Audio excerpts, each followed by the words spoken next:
నమస్కారం, మా తెలంగాణ న్యూస్ కి స్వాగతం. హెడ్లైన్ చూద్దాం.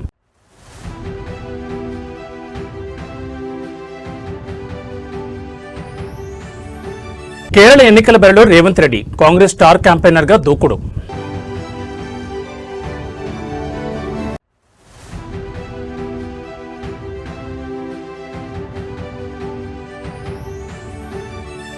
కౌశిక్ రెడ్డి చుట్టూ బిగిస్తున్న ఉచ్చు. కరీంనగర్ సిపి ఎపిసోడ్లో సిఐడి ఎంట్రీ.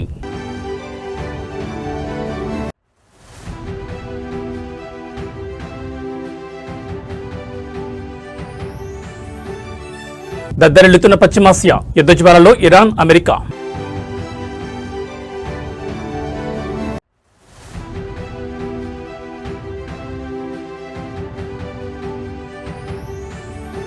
పసిడి ప్రియులకు షాక్. 1.50 లక్షల మార్కు చేరువలో బంగారు ధర. ఇక డీటెయిల్స్ చూస్తే వచ్చే నెలలో కేరళ అసెంబ్లీ ఎన్నికలు జరగనున్నాయి. ఈ నేపథ్యంలో ప్రధాన పార్టీలు ప్రచారంలో బిజీగా ఉన్నాయి. కాంగ్రెస్, బీజేపీ అగ్రనేతలు రాష్ట్రంలో సుడిగాలి పర్యటన చేస్తున్నారు.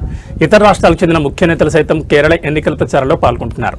ఈ క్రమంలో కాంగ్రెస్ పార్టీ ప్రచారాన్ని మరింత బలోపేతం చేయడానికి తెలంగాణ ముఖ్యమంత్రి రేవంత్ రెడ్డి రంగంలో దిగుతున్నారు. ఇవాళ సాయంత్రం ఆయన కేరళకు బయలుదేరనున్నారు. అక్కడ 2 రోజుల పాటు విస్తృతంగా ఎన్నికల ప్రచారం నిర్వహించనున్నారు. రేవంత్ రెడ్డిని కేరళం ఎన్నికల కోసం స్టార్ క్యాంపెయినర్ గా కాంగ్రెస్ పార్టీ నియమించింది. ఈ నేపథ్యంలో ఆయన పలు ప్రాంతాల్లో పార్టీ అభ్యర్థుల తరపున ప్రచారం చేయనున్నారు. ఆయన ప్రచారం పార్టీకి కొత్త ఊపు తీసుకొస్తుందని నేతలు భావిస్తున్నారు. ఇదిలా ఉంటే తెలంగాణకు చెందిన మరో కీలక మంత్రి శ్రీధర్ బాబు కూడా కేరళకు బయలుదేరనున్నారు. ఆయనకు ఎర్నాకుళం, హోసూర్ జిల్లాల ఇన్ఛార్జ్ బాధ్యతలను అప్పగించారు. ఏప్రిల్ 7 వరకు అక్కడే ఉండి ప్రచారం కొనసాగించనున్నారు. ఇప్పటికే రెవెన్యూ శాఖ మంత్రి పొంగులేటి శ్రీనివాసరెడ్డి కేరళంలో ప్రచారం ప్రారంభించారు. పతనంతిట్ట జిల్లాలోని ఆడూరు, ఆరుణ్మల నియోజకవర్గాల్లో ఆయన పార్టీ అభ్యర్థుల తరపున ప్రచారం చేస్తున్నారు. ఆయన కూడా ఏప్రిల్ 7 వరకు అక్కడే ఉండనున్నారు. తెలంగాణ నేతల ఈ భారీ ప్రచారం కేరళలో కాంగ్రెస్ పార్టీకి ఎంతవరకు లాభం చేకూరుస్తుందో చూడాలి. మరి బీఆర్ఎస్ ఎమ్మెల్యే పాడి కౌశిక్ రెడ్డి చుట్టూ ఉచ్చు బిగిస్తోంది. కరీంనగర్ పోలీస్ కమిషనర్పై వివాదాస్పద వ్యాఖ్యలు చేసిన కేసులో ఆయనకు సిఐడి అధికారులు నోటీసులు జారీ చేశారు. వచ్చే నెల ఏప్రిల్ 4వ తేదీన హైదరాబాద్లోని సిఐడి ప్రధాన కార్యాలయంలో విచారణకు హాజరు కావాలని ఆ నోటీసుల్లో పేర్కొన్నారు. ఈ ఏడాది జనవరి 29వ తేదీన ప్రసిద్ధ పుణ్యక్షేత్రం సమ్మక్క సారక్క జాతర వద్ద తీవ్ర ఉద్రిక్తత చోటు చేసుకుంది. ఆ సమయంలో జరిగిన గొడవ నేపథ్యంలో కరీంనగర్ పోలీస్ కమిషనర్ను ఉద్దేశించి కౌశిక్ రెడ్డి అనుచిత వ్యాఖ్యలు చేశారని పోలీసులు కేసు నమోదు చేశారు. విధి నిర్వహణలో ఉన్న ఉన్నతాధికారి పట్ల అగౌరవంగా ప్రవర్తించారన్న ఆరోపణలు ఆయనపై ఉన్నాయి. మొదట స్థానిక పోలీసులు దర్యాప్తు చేసిన ఈ కేసును ప్రభుత్వం తదుపరి విచారణ నిమిత్తం సిఐడికి అప్పగించింది. ఈ క్రమంలోని సిఐడి అధికారులు ప్రాథమిక ఆధారాలను సేకరించి ఎమ్మెల్యేకు నోటీసులు పంపించారు. ఏప్రిల్ 4న జరిగే విచారణలో కౌశిక్ రెడ్డి వివరణ తీసుకోనున్నారు. గత కొంతకాలంగా అధికార పక్షంపై నిప్పులు జరుగుతున్న కౌశిక్ రెడ్డికి ఈ నోటీసులు రావడం రాజకీయంగా హాట్ టాపిక్ గా మారింది. ఇది కక్షపూరిత చర్య అని బీఆర్ఎస్ శ్రేణులు విమర్శిస్తుండగా చట్టం తన పని తాను చేసుకుపోతుందని అధికార వర్గాలు పేర్కొంటున్నాయి. నోటీసుల నేపథ్యంలో ఎమ్మెల్యే కౌశిక్ రెడ్డి ఎలా స్పందిస్తారో అన్నది ఇప్పుడు ఆసక్తికరంగా మారింది.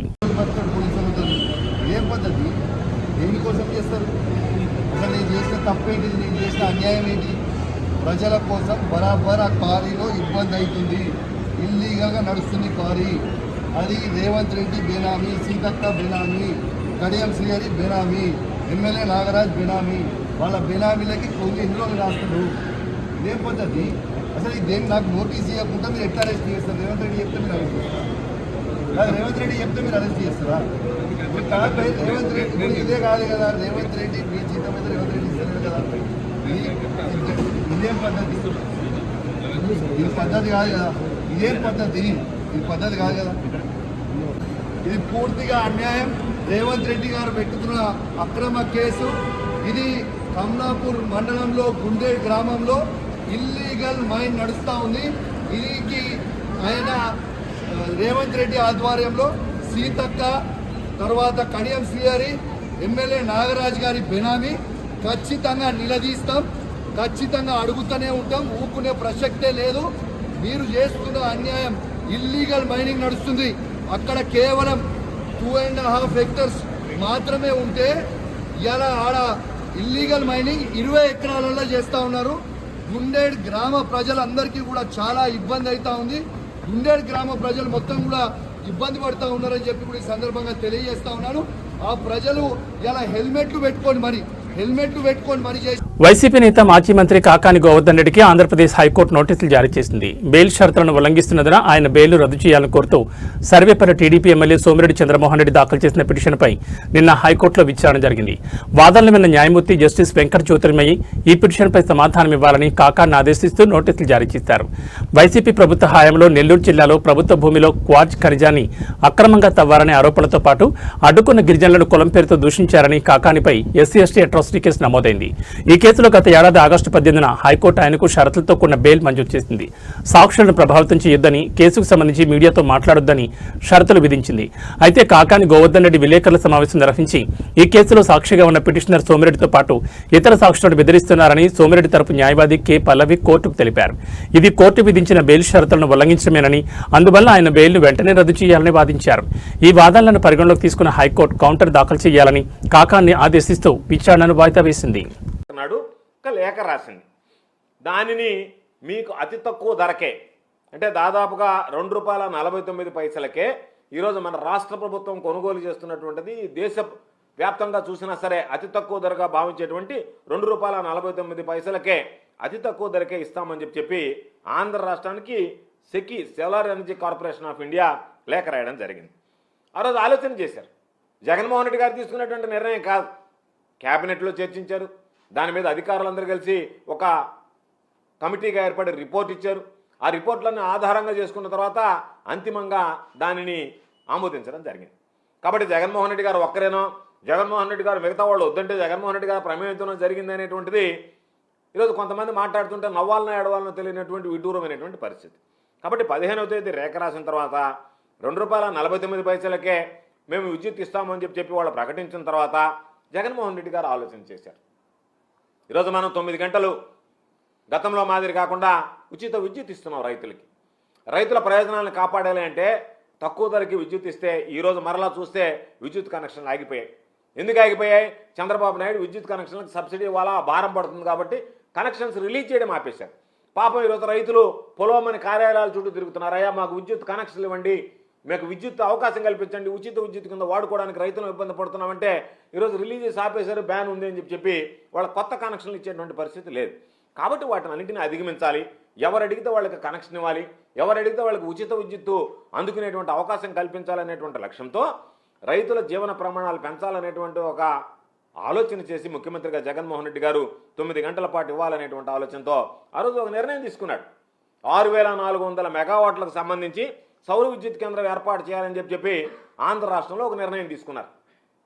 ఆ నిర్ణయం తీసుకుంటే ఆ నిర్ణయానికి కూడా తూట్లు పొడిచింది చంద్రబాబు నాయుడు గారి కోర్టుకు పంపించి దాన్ని చిన్నంగా న్యాయపరమైనటువంటి చిక్కులు దానికి సృష్టించి దానిని ఆపించాడు.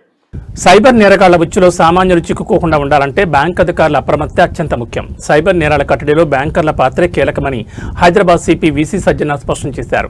బ్యాంకులకు వచ్చే కస్టమర్ల ప్రవర్తనలో ఏదైనా అసాధారణ మార్పులుంటే, అంటే ఎవరైనా కస్టమర్ అకస్మాత్తుగా భారీ మొత్తంలో నగదు విత్డ్రా చేస్తున్నా లేదా చాలా ఆందోళనకరంగా కనిపిస్తున్నా వెంటనే వారిని అప్రమత్తం చేయాలని బ్యాంకర్లకు సూచించారు.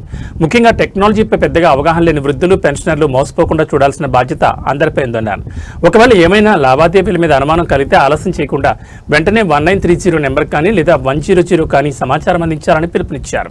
అందరికీ పేరు పేరు నమస్కారాలు. సైబర్ క్రైమ్స్ పైన చాలాసారి మీ అందరితో మాట్లాడడం జరిగింది, చాలా అడ్వైజర్స్ కూడా ఇవ్వడం జరిగింది. ఎందుకో మనం ఎంత ప్రచారం చేసినా, ప్రతి ఇంటింటికి వెళ్ళి మనం ప్రచారం చేసినా ఇంకా ఇది తగ్గలేదు. ఈ మధ్యలో నేను కొంతమంది విక్టిమ్స్ తోని మాట్లాడడం జరుగుతుంది, అట్లానే బ్యాంకర్స్ తో మాట్లాడాను, కొంతమంది తెలిసిన వాళ్ళతో కూడా మాట్లాడడం జరిగింది. చాలా మందికి మన జరుగుతున్న బయట ప్రపంచంలో జరుగుతున్న క్రైమ్ గురించి, సైబర్ క్రైమ్ గురించి అవగాహన లేదు. తెలంగాణ పోలీసు మరియు హైదరాబాద్ సిటీ పోలీసు, మన సైబర్ క్రైమ్స్ టీమ్స్ ప్రతిసారి కూడా ఏదో ఒక ఆఫెన్స్ అయినప్పుడు, మనకు ఎవరినో అరెస్ట్ చేసినప్పుడు మనము ప్రెస్ రిలీజ్ చేయడం జరుగుతుంది, అడ్వైజరీ ఇవ్వడం జరుగుతుంది. మన electronic plus print media friends కూడా చాలా కవర్ చేస్తున్నారు. వాళ్ళందరూ కూడా ధన్యవాదాలు తెలుపుతూ ప్రజలందరూ కూడా వాళ్ళు ఇచ్చే ప్రతి ఒక్క కేసుని క్షుణ్ణంగా మీరందరూ కూడా చదవాలి, వేరే వాళ్ళకి చెప్పాలి. ఎందుకంటే ఇది మనము ప్రజల చైతన్యవంతం అయితేనే ఈ సైబర్ క్రైమ్స్ ను మనం ఆపొచ్చు, లేదంటే లేదు.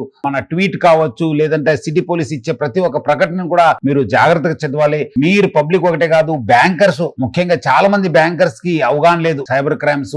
ఎందుకంటే వాళ్ళు they are the custodians of public money. Bankers ఈ మధ్యలో బ్యాంకర్స్ తో మీటింగ్ లో చూశాను, చాలా మందికి వాళ్ళ బ్యాంక్స్ లో. విశాఖపట్నం గాజువాకలో సంచలనం సృష్టించిన మౌనిక హత్య కేసులో ఒళ్ళు కగురు పొడిచే నిజాలు వెలుగులోకి వచ్చాయి. ప్రేమ, పెళ్లి, వివాహేతర సంబంధం చివరకు ఒక యువతి దారుణ హత్యకు దారితీసిన ఈ ఘటన స్థానికంగా తీవ్ర కలకలం రేపుతోంది. అసలు ఒక నేవీ అధికారి ఇంతటి కిరాతకానికి ఎలా ఒడిగట్టాడు? రవీంద్ర అనే నేవీ అధికారికి 2021లో ఓ డేటింగ్ యాప్ ద్వారా మౌనికతో పరిచయం ఏర్పడింది. అది కాస్త ప్రేమగా మారింది. అయితే 2024లో రవీంద్ర మరో యువతిని వివాహం చేసుకున్నాడు. పెళ్లైనప్పటికీ మౌనికతో తన సంబంధాన్ని కొనసాగించాడు. ఇటీవల రవీంద్ర భార్య కాన్పు కోసం పుట్టింటికి వెళ్లడంతో ఇదే అదనుగా భావించి మౌనికను తన ఇంటికి పిలిపించుకున్నాడు. ఈ క్రమంలోనే ఇద్దరి మధ్య తీవ్రస్థాయిలో గొడవ తలెత్తింది. దీంతో రవీంద్ర పథకం ప్రకారం మౌనికను గొంతు పిసికి హత్య చేశాడు. అంతటితో కాకుండా మృతదేహాన్ని మాయం చేసేందుకు అత్యంత అమానుషమైన మార్గాన్ని ఎంచుకున్నాడు. మృతదేహాన్ని ముక్కలు ముక్కలుగా నరికి తల మరియు చేతులను అడవివరం రోడ్డు సమీపంలో పెట్రోల్ పోసి తగలబెట్టాడు. ఇక మొండెం భాగాన్ని ఇంట్లోని ఫ్రిడ్జ్లో దాచిపెట్టగా కాళ్లను ఒక సూట్ కేసులో భద్రపరిచాడు. అయితే పోలీసుల నుంచి తప్పించుకోవడం సాధ్యం కాదని గ్రహించిన రవీంద్ర చివరికి గాజువాక పోలీసులు ఎదుట లొంగిపోయాడు. నమస్కారం. మనందరికీ తెలిసిందే, నిన్న చాలా దారుణమైన మర్డర్ మన గాజువాక ప్రాంతంలో జరిగింది. ఇందులో మౌనిక అని చెప్పేసి 30 సంవత్సరాల అమ్మాయిని మరి ఇండియన్ నేవీలో పనిచేసే ఈ చింతాడ రవీంద్ర అన్న అతను దారుణంగా నరికి చంపాడు. దానికి నేపథ్యం ఏంటంటే, వీళ్ళకి 2021 నుంచి ఈ అమ్మాయికి ఈ రవీంద్రకి పరిచయం ఉంది. ఈ రవీంద్ర కావాలనే ఉద్దేశంతోనే డేటింగ్ యాప్ ద్వారా ఈ అమ్మాయిని పరిచయం చేసుకున్నారు. పరిచయం చేసుకుని 2021 నుంచి కూడా ఈ రిలేషన్షిప్ కంటిన్యూ అవుతా ఉంది.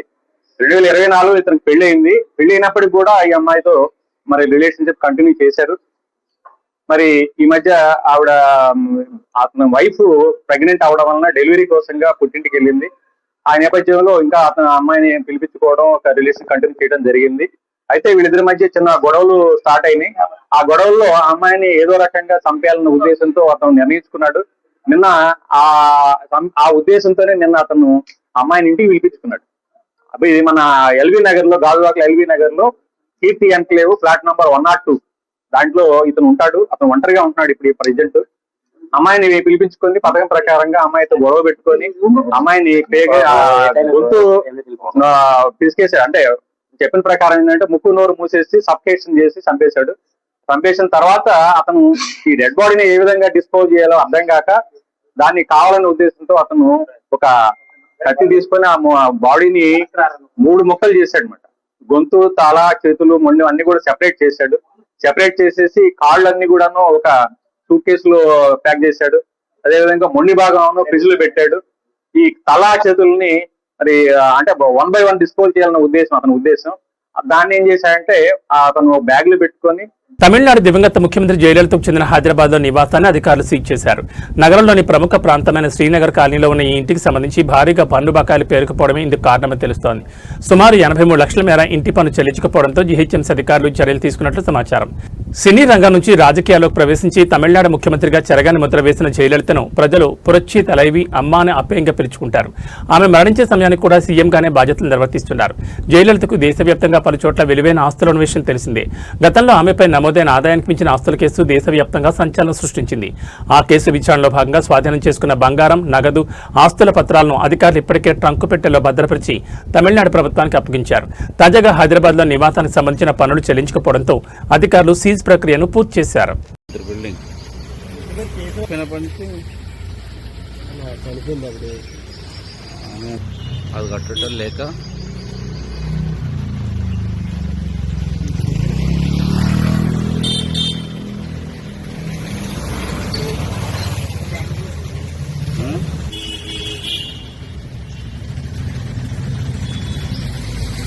అన్నదాతను అకాల వర్షం కోలుకోలేని దెబ్బతీసింది. ఆరుగాలం కష్టపడి పండించిన పంట చేతికొచ్చే సమయానికి వరుణుడు కన్నెర చేయడంతో రైతుల ఆశలు అడియాసలయ్యాయి.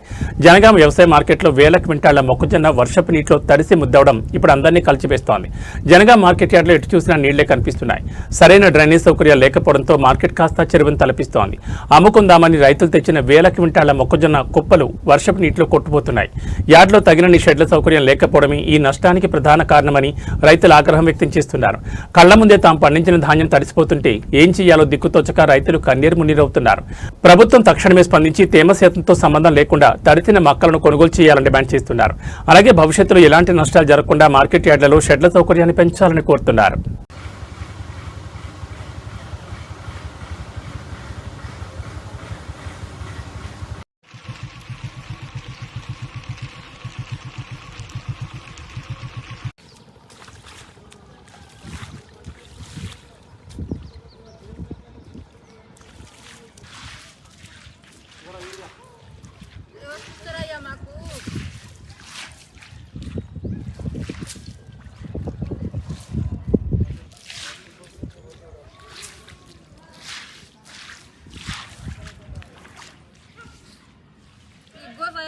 మాకు ఏం చేయాలయ్యా? గోసాతోటి చేసినాం కానీ ఏం లేదు, నీళ్ళల్లో పాలు చేసినాం.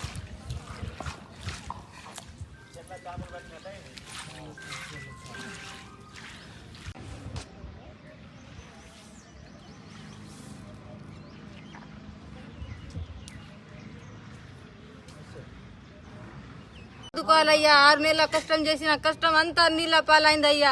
మాకు మా పిల్లలు జల్లలు మేము దీని మీదనే ఆధారపడి బతుకుతున్నాం అయ్యా. మాకు ఆదుకోవాలయ్యా, మీరు పుణ్యం ఉంటుందయ్యా, ఆదుకోవాలి. ఎంత కష్టం చేసినాం, నీళ్ళతోటి రాత్రి వాన వస్తే మొత్తం నీళ్ళు నిండినాయి అయ్యా. మాకు ఆదుకోవాలి, ప్రభుత్వం ఆదుకోవాలయ్యా. ఎండబోసినాం రా, అనుకోకుండా రాత్రి వర్షం పడి మొత్తం తడిసింది మొక్కలు. మా పరిస్థితి ఎట్లా? మాకు గవర్నమెంట్ సాయం చేయాలి. మా గోసలు ఎట్లా, మా బాధలు ఎట్లా, పని మొత్తం పెట్టుబడి పెట్టి మాకు గోస, మా పిల్లలు ఎట్లా బతకాలి, మేము ఎట్లా బతకాలి? మేము ముసలోళ్ళు పని చేసి మేము చచ్చిపోయినాం, ఎట్లా బతకాలి? మేము మొత్తం తడిసింది మొక్కలు. రాత్రి అనుకోకుండా వచ్చి మొత్తం ఆగం అయింది. మా మొక్కలన్నీ తడిసిపోయినాయి. ఇగో మేము సస్తనం వానాల తడిసి ఏం చేయాలి? మేము గవర్నమెంట్ ఇంత సాయం చేయాలి మాకు. మేము గిట్ల తడిసి ఎంత మాకు పడదలు లేవు, ఏం లేవు. ఈ వానల అంతా కొట్టుకుపోతుంది మొక్కజొన్నలు, ఎట్లా బతకాలి? మాకు కొంచెం సాయం చేయాలి గవర్నమెంట్. చాలా ఇబ్బంది అవుతుంది, మొక్కలన్నీ వానకు తడిచిపోయినాయి, నీళ్ళకి వెళ్ళి వరద వచ్చింది. గవర్నమెంట్ సాయం చేయాలి. మరి నెల్లూరు జిల్లాలో ఓ గూడ్స్ రైలు పట్టాలు తెప్పింది. దీంతో పలు రైళ్ల రాకపోకలకు అంతరాయం ఏర్పడింది. కొమరపూడి రైల్వే జంక్షన్ సమీపంలో ట్యాంకర్ గూడ్స్ రైలు పట్టాలు తెప్పింది. ఈ ఘటనలో 2 ట్యాంకర్ వ్యాగన్లు బోల్తా పడ్డాయి. సమాచారం అందిన వెంటనే రైల్వే అధికారులు, సిబ్బంది హుటాహుటిన సంఘటనా స్థలానికి చేరుకున్నారు. ట్యాంకర్ వ్యాగన్లను యథాస్థితికి తీసుకురావడానికి దాదాపు 200 మంది సిబ్బంది, ఉద్యోగులు తీవ్రంగా కృషి చేస్తున్నారు. గూడ్స్ రైలు విజయవాడ నుంచి తిరుపతి వెళ్తుండగా కొమరపూడి రైల్వే జంక్షన్ వద్ద ఈ ఘటన జరిగింది. ఈ ప్రమాదం కారణంగా విజయవాడ, తిరుపతి, విజయవాడ, చెన్నై, కొమరపూడి జంక్షన్, కృష్ణపట్నం మధ్య నడుస్తున్న రైళ్ల రాకపోకలకు తాత్కాలిక అంతరాయం ఏర్పడింది. ప్రస్తుతం కొన్ని రైళ్లు ఆలస్యంగా నడుస్తున్నాయి. దీంతో ప్రయాణికులు కొంత ఇబ్బంది పడుతున్న పరిస్థితి. రైల్వే బృందాలు ట్రాక్ మరమ్మతులు, వ్యాగన్లను తొలగించే పనులను వేగవంతం చేశాయి. పనులను త్వరితగతిన పూర్తి చేసి సాధారణ సేవలను పునరుద్ధరించేందుకు అన్ని చర్యలు తీసుకుంటున్నట్లు రైల్వే అధికారులు తెలిపారు.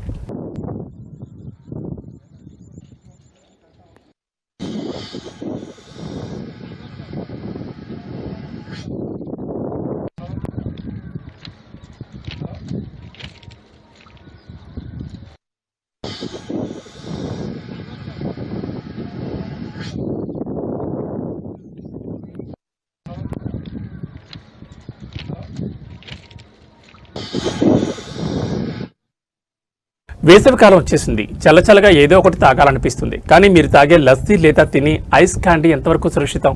భాగ్యనగరంలో వెలుగు చూసిన ఈ ఘటన వింటే మీరు షాక్ అవుతారు. అపరిశుభ్ర వాతావరణంలో ప్రాణాంతకమైన కెమికల్స్ కలుపుతూ ఐస్ క్యాండీలు, లస్సీ తయారు చేస్తున్న ఒక కేంద్రాన్ని గోల్కొండ టాస్క్ ఫోర్స్ పోలీసులు రట్టు చేశారు. ఎటువంటి ట్రేడ్ లైసెన్స్ కానీ, ఫుడ్ లైసెన్స్ కానీ లేకుండా గుట్టుచప్పుడు కాకుండా సాగుతున్న ఈ దందాపై పోలీసులు మెరుపుదాడులు నిర్వహించారు. నిర్వాహకుడు సయ్యద్ ముషరఫుద్దీన్ ప్రజల ప్రాణాలతో చెలగాటమాడుతూ హానికరమైన రసాయనాలను రంగుల కోసం, రుచి కోసం వాడుతున్నట్లు పోలీసులు గుర్తించారు. ఇలాంటి కల్తీ ఆహార పదార్థాల పట్ల ప్రజలు అప్రమత్తంగా ఉండాలని అధికారులు హెచ్చరిస్తున్నారు. నిందితుని అదుపులోకి తీసుకున్న పోలీసులు ఆ కేంద్రాన్ని సీజ్ చేశారు.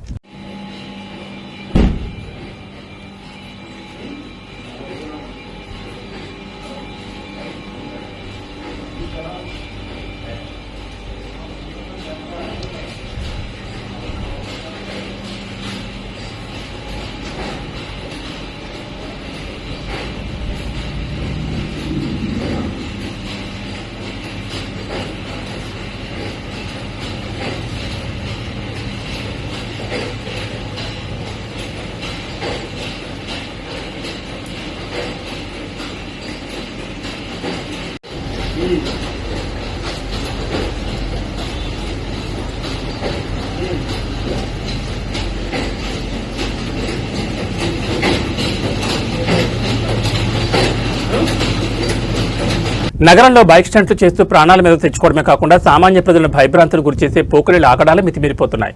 తాజాగా అత్తాపూర్ ప్రధాన రహదారిపై కొందరు యువకులు ఏకంగా పోలీసుల ముందే ప్రమాదకర విన్యాసాలు చేస్తూ రెచ్చిపోయారు. అయితే వారి ఓవరేషన్ ఎంతోసేపు సాగలేదు. అత్తాపూర్ పోలీస్ స్టేషన్ పరిధిలో పెట్రోలింగ్ నిర్వహిస్తున్న పోలీసుల కళ్ల ముందే కొందరు యువకులు బైకులపై వేగంగా దూసుకొచ్చారు. హెల్మెట్లు లేకుండా ట్రాఫిక్ నిబంధనలు గాలి కొదిలేసి ఒకే బైక్పై ప్రమాదకరంగా వెళుతూ స్టంట్లు చేయడం ప్రారంభించారు. ఇంతటితో కాకుండా తమ సాహసాలను మొబైల్ ఫోన్లలో చిత్రీకరిస్తూ పోలీసులనే సవాల్ చేసేలా ప్రవర్తించారు. పోలీసుల సమక్షంలోని ఇంతటి తెగింపు ప్రదర్శించడంతో అత్తాపూర్ పోలీసులు తక్షణమే అప్రమత్తమయ్యారు. నిబంధనలు ఉల్లంఘించి పారిపోవడానికి ప్రయత్నించిన ఆ యువకులను పోలీసులు సినిమా ఫక్కీలో వెంబడించారు. ఎట్టకేలకు వారిని చుట్టుముట్టి అదుపులోకి తీసుకున్నారు. పట్టుబడిన యువకులపై వివిధ సెక్షన్ల కింద కేసులు నమోదు చేసినట్లు పోలీసులు తెలిపారు. వారి వాహనాలు సీజ్ చేయడంతో పాటు వారి తల్లిదండ్రులను పిలిపించి కౌన్సిలింగ్ ఇచ్చేందుకు సిద్ధమవుతున్నారు. రోడ్లపై స్టంట్లు చేస్తూ ఇతరుల ప్రాణాలకు ముప్పు కలిగిస్తే సహించేది లేదు. సోషల్ మీడియా రీల్స్ కోసం ఎలాంటి పిచ్చి పనులు చేస్తే కఠిన చర్యలు తప్పవని పోలీసులు హెచ్చరించారు. దాడులు ప్రతిదాడులతో పశ్చిమాసియా దద్దరిల్లుతోంది. కువైట్ జెండాతో ఉన్న ఆయిల్ ట్యాంకర్పై ఇరాన్ దాడి చేసింది. ఈ దాడికి ప్రతీకారంగా ఇరాన్లో అమెరికా పెద్ద ఎత్తున పేలులకు పాల్పడింది. మరోవైపు జెరూసలేంలో బాంబుల మూతలు వినిపించినట్టు తెలుస్తోంది. ఇరాన్ నుంచి దూసుకొచ్చిన పలు మిసైళ్లను అడ్డుకున్నట్లు సౌదీ ప్రకటించింది. యుద్ధం సగం ముగిసిందని, ఇక ఇరాన్ యురేనియం నిల్వలపై దృష్టి సారించనున్నట్లు నెతన్యాహు వెల్లడించారు.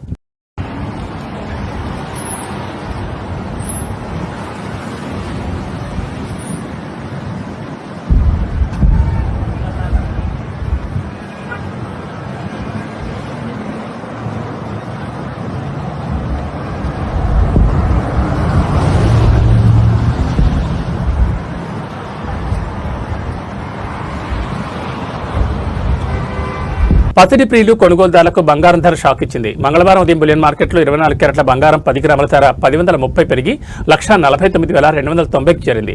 అలాగే 22 క్యారెట్ల బంగారం 10 గ్రాముల ధర 950 పెరిగి 136,850కి చేరింది. మున్ముందు పెళ్లిళ్లు చేసుకునే జంటలు బంగారం కొనుగోలు చేయాలంటే కాస్త ఎక్కువ ఖర్చు చేయాల్సిన పరిస్థితి నెలకొంది. కాగా వెండి ధర మాత్రం కాస్త రిలీఫ్ ఇచ్చింది. కిలో వెండిపై 5,000 తగ్గింది. ప్రస్తుతం వెండి ధర 2,50,000గా ఉంది. సాధారణంగా డాలర్ పెరిగితే బంగారం తగ్గాలి, కానీ ఈ రోజు పరిస్థితి వేరుగా ఉంది. నిన్న డాలర్ విలువ 95 రూపాయలకు పైగానే ట్రేడ్ అయిన విషయం తెలిసింది. ఈ రోజు బంగారం ధర తగ్గుతుందని భావించిన వారికి షాక్ తగిలినట్లయింది. ప్రస్తుతం మధ్యప్రాచ్యంలో నెలకొన్న యుద్ధ వాతావరణం, ఉద్రిక్తతలు పెట్టుబడిదారులను భయపెడుతున్నాయి. ఇటువంటి అస్థిర పరిస్థితుల్లో షేర్లు, కరెన్సీల కంటే బంగారం సురక్షితమైందని భావిస్తారు. అందుకే డాలర్ పెరిగినా ప్రపంచవ్యాప్తంగా అందరూ బంగారాన్ని కొనడం వల్ల డిమాండ్ పెరిగి ధర పెరిగింది.